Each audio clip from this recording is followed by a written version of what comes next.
nasa proseso tayo ng climate change. End of the 21st century, we're expecting a maximum of 4 degrees centigrade. Habang umiinit yung atmosphere natin, iinit din yung karagatan. Pag umiinit yung karagatan, mag-e-expand siya, tataas ang level ng tubig.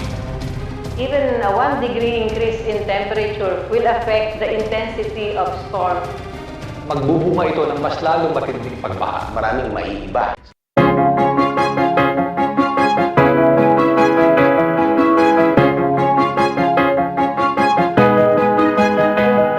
Papanahon yung concept. Oo. Pang global warming, climate change. At pag isinali ko to sa isang art competition, baka ma-shock yung judges. Parang yung tao, sa ginagawa niyang mga kasakiman, ninanakaw niya yung buhay sa pagsira ng kalikasan. Nagkakalat ng mga toxic waste. 2024, first time ko sumali sa prestigious art competition sa Europe. The Luxembourg Art Prize. Ayun, nag-try ako. Natutuwa naman ako at napakarami sumali. Libo ang sumali dyan, kulang 2,000 entry. At nabigyan ng chance na pumili lang ng 24 na artist.